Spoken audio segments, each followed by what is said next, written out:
Coucou, salut, salut, j'espère que vous allez tous bien et que tout le monde se porte bien autour de vous. Alors ici, vous êtes en face de la coach Chantal la Brillante, votre amour de tous les temps. Si vous n'êtes pas encore abonné à ma seconde page spirituelle, je vous invite à y faire un tour. C'est bien, c'est Chantal Guidance et Tarot. Ça se passe là-bas avec votre fée Chantal. Et donc, du coup, nous voilà. On va aller se prendre très rapidement pour un message particulier.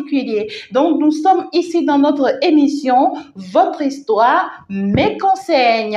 Alors, tout ce qui est sur actuellement cette vidéo, vous avez bien sûr le droit de donner votre part de conseils, bien sûr, à cette histoire que je vais narrer, à laquelle on ira ici apporter des solutions. J'espère bien sûr que cette personne, cet usager qui a pu vraiment me laisser cette belle âme, je dirais, qui a pu vraiment me laisser ce message, est réellement là et va pouvoir vraiment tomber sur cette vidéo. Alors, cette émission, ça se passe comment? Tu as le plein droit, d'accord, d'aller déjà dans la description. Tu as toutes mes coordonnées et mes informations email et également mon numéro WhatsApp. Cela te permet déjà, d'accord, d'aller me laisser bien sûr ton message et d'aller m'écrire par rapport à ton histoire, ce que tu es en train de vivre actuellement, où tu as besoin d'aide, tu as besoin de soutien, tu as besoin qu'on t'apporte un appui. N'hésite vraiment pas déjà à aller me consulter. Ça va t'apporter énormément.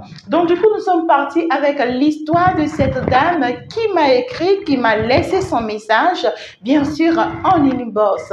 Ici, ma très chère madame, tu étais en train de dire dans ton histoire que tu t'es mariée à un homme, voilà, c'était vraiment par intérêt que tu t'étais engagée avec ce dernier. Et c'est quelqu'un, avec le temps, en la fréquentant, tu as compris qu'à vrai dire, c'est pas la personne que tu désirais. Parce que ici, il y a certaines mésententes, beaucoup de malcompréhension, beaucoup de disputes. On se cogne tellement de tête qu'on s'entend pas.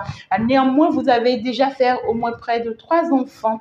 Et puis, vous êtes ensemble, ça fait déjà au moins 15 ans de vie commune. Après que vous avez passé au moins 5 ans à 6 ans de relation avant le mariage. Alors, après tout ceci, tu as commencé par te rendre compte que tu t'es trompé de chemin, que tu n'es vraiment pas là où tu dois être. Et dans ces doutes, dans ces peurs, dans ces angoisses, tu es parti faire la consultation. Tu as consulté au moins à 3 endroits différents où on t'a dit que tu n'es pas avec la bonne personne, que tu te trompes. Et là, maintenant, tu te poses des questions si tu dois partir ou si tu dois rester.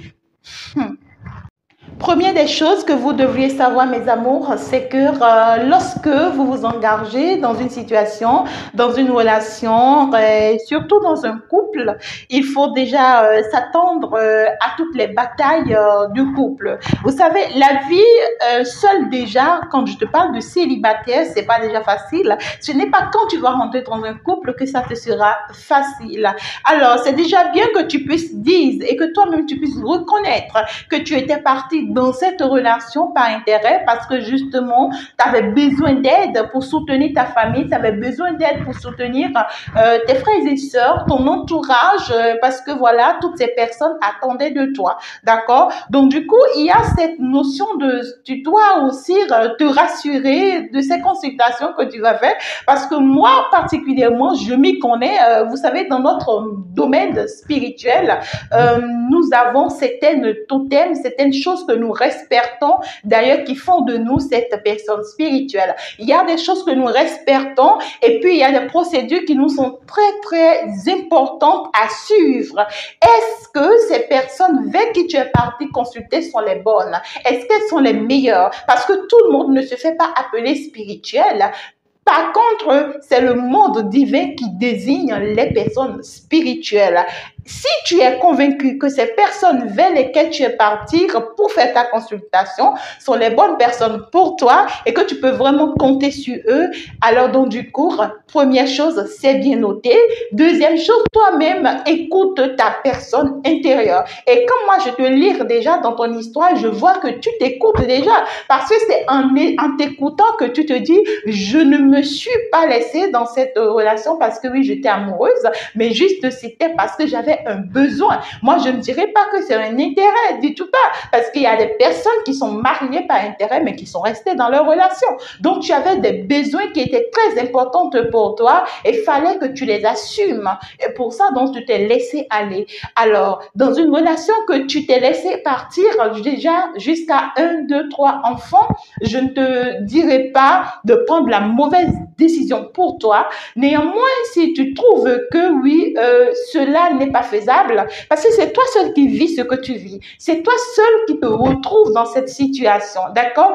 Tout le monde aura tendance de te dire ne pars pas, ne bouge pas, fais-le pour tes enfants. C'est d'ailleurs les conseils de nos parents tout le temps. Néanmoins, si tu trouves que trop c'est trop et que tu n'en pourras pas, alors tu vas pas quand même te laisser avoir. Tu vas pas te jeter dans la gueule du loup. Du tout pas. Tu dois savoir prendre la bonne décision pour toi et ça devrait être personnel. Tu dois apprendre à t'écouter et à savoir réellement ce que tu veux, ce que tu attends. Alors, quand tu me dis que oui, tu prends la décision de t'en aller, mais que jusqu'à présent, tu n'as pas encore rencontré la personne qu'il te faut, la personne qui peut vraiment t'apporter cette paix intérieure, je peux te dire quelque chose, s'il te plaît.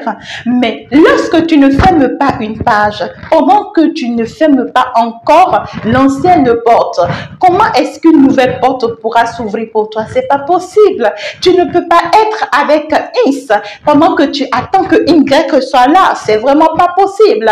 Si réellement tu veux rencontrer cette bonne personne qui est faite pour toi, tu dois être en mesure d'être décisif et de prendre la bonne décision pour toi, de t'en aller si réellement tu trouves que c'est la bonne manière pour toi d'avancer, d'évoluer, et puis tu t'en vas. Et ce n'est que comme ça que tu pourras rencontrer par la suite la bonne personne pour toi. Mais ne commets pas cette erreur de quitter ton foyer pour quelqu'un. Ne commets pas cette erreur de sortir de ta relation de couple pour quelqu'un parce que tu as des enfants, d'accord? Et surtout, fais-le pour toi. Il faudrait que tu sois en mesure de pouvoir te dire, j'ai la capacité de pouvoir me tenir, de pouvoir prendre le contrôle de ma vie et même le contrôle de la vie de mes enfants. Il faudrait que tu te rassures de ça avant de pouvoir sortir de cette relation. Ne compte pas sur quelqu'un. Ne te dis pas que oui, lorsque je vais partir de là, j'ai besoin d'aide de ma mère, de mes soeurs, de mes amis ou bien de quelqu'un que je vais rencontrer. Tu vas non seulement t'humilier, tu vas non seulement te déstabiliser, tu vas te créer des frustrations que tu n'auras jamais l'opportunité de résoudre, d'accord? Et pire encore, si tu es une personne que l'on jalouse beaucoup, on va te créer tellement d'ennuis que tu ne pourras vraiment pas t'en sortir. Donc du coup, il faut d'abord que toi-même tu arrives à prendre ton équilibre. Il faut que tu aies le temps de discuter avec le père de tes enfants pour voir réellement là où il en est. Parce qu'il y a des personnes, il va te dire, Niette, tu ne sens pas parce que moi je tiens à toi. Mais c'est toi qui sais si tu souffres ou si tu ne souffres pas. C'est toi qui sais si tu es là où tu dois être ou si tu ne l'es pas du tout. Donc du coup, tu prends la décision de quitter. Ça, c'est ta décision. Tu prends la décision de rester. Ça, c'est ta décision. Mais ne te laisse pas en sacrifice pour là où tu ne devrais pas être. Beaucoup de personnes ont commis cette erreur et se sont retrouvées à des places qui ne devraient pas se retrouver. Peut-être même que la personne qui devait être à ta place là où tu es actuellement et être heureuse, peut-être qu'elle souffre aussi quelque part. Donc, il faut que tu prennes la bonne décision pour toi, pour aller vers la direction qui te convient et pour pouvoir finalement retrouver ta paix. Même quand tu es dans la relation qui te convient, il y a toujours des disputes, toujours des malcompréhensions, mais c'est toujours beaucoup plus mieux. Parce que là où tu auras à prendre peut-être 2 jours pour résoudre de l'autre côté le problème, dans ta bonne relation, tu prendras peut-être 1 heure de temps ou quelques minutes pour les résoudre. J'espère que tu as appris de ça. Ciao!